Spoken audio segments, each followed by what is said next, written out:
bit of warning beforehand. I haven't invested in an ICO in a number of years. I've not even bothered to look at how to invest in an ICO in a number of years. The last one I did was an IEO, which was on Bybit. I did it for banter because the Moon Boys, it was their coin called Castor.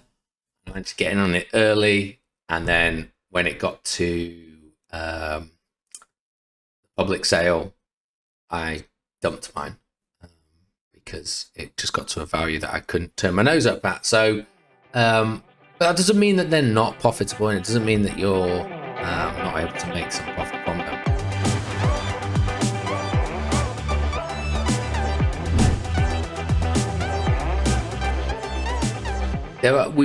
There are ICOs, we've got other things, or IEOs I've already talked about. We've got IDOs as well, which, someone correct me, I presume would be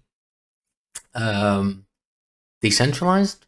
I don't know, actually. Offering. I don't know what a D stands for. I'll have to Google that. We got the coin offering, you got the exchange offering, and whatever the D is, I don't know. I'm looking over at the chat in case someone tells me. Now, how do you go about trying to find which ICO to invest in? There's plenty of articles here. I just literally put, how do you invest in an ICO? This is the first article that came up, and I'd suggest that this is worth a read if you're interested in that. But ultimately, sniffing out an ICO to invest in is exactly the same as just trying to find a project to purchase in. I mean, that's what you're doing. Just the difference with the timing of when you're doing it. As an ICO, you're getting in as a pre-public sale investor, so you are locking up a certain amount of money prior to it going on sale to the public. And for the vast majority of, I'm just going to call them ICOs, we can count all of them within that category, there is a minimum amount in which you will have to part with, and then it's just determining how long that is and what you get for that in return. So you will pay, let's just say $1,000, and they give you 1,000 of X token, whatever that might be. They'll give you some indication of what they think that will get at public sale, and then you can make a decision on whether or not you think it's worth taking the risk.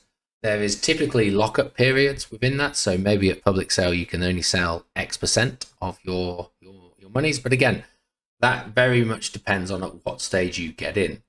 So there are definitely opportunities out there, and as I say, you just got to go through it. And there are websites out there that list all the upcoming ICOs, and you can just Google, the ICO hot list. Okay, I have no idea about any of these. I've actually heard of Medieval Empire because the Moon Boy Carl, whatever his name is an advisor on that one, so he's pushing that there. So these ones here, they're pre-sale. It's not like you have to sign up whitelist and hopefully you get on it. This one is open for a couple of months, and they will just try and flog as much as they can within the pre-sale. Then they'll close it. Then you have those tokens, and then they'll do whatever they do, develop for however long they need to be. Things will look a little bit better. They'll then go out to the market and hopefully make some more money with it. Whereas a whitelist, you put your name down and say, the whitelist is open to 1,000 people, and of that 1,000 people, they're only going to pick 100. And if you get successful, you have to commit. You've already pre-committed that money. If you're successful, the money is sent to them. You get whatever is returned. If you're not successful, the money is returned to you. It's typically how they work. So you can just go through this list here and just find ones that you like. And, ultimately, let's just click on one that hasn't opened yet.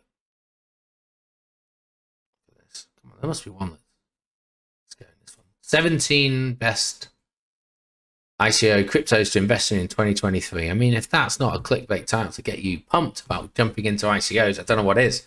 So I actually opened up Love, Hate, Anu. Why not? So here is Love, Hate, Anu.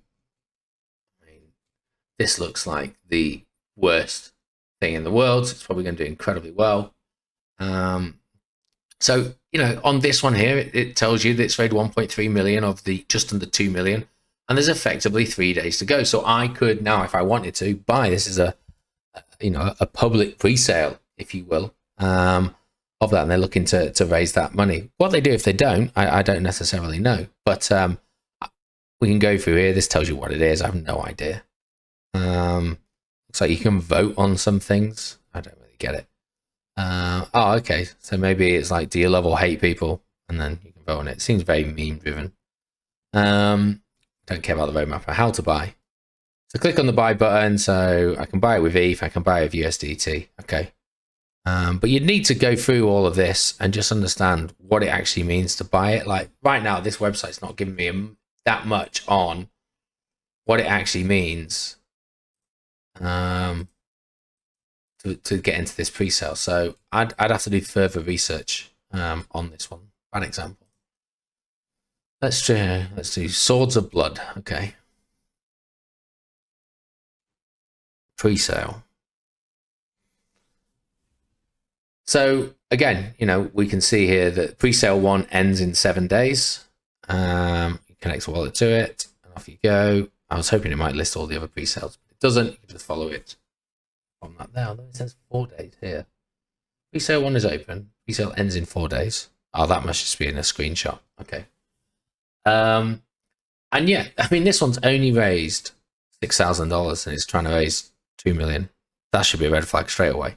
But it doesn't mean it's crap, but I'll be looking into what are the terms of it, what's actually, how long's the roadmap, how far along are they already, what are the project doing, you want to be looking at the team, everything else there.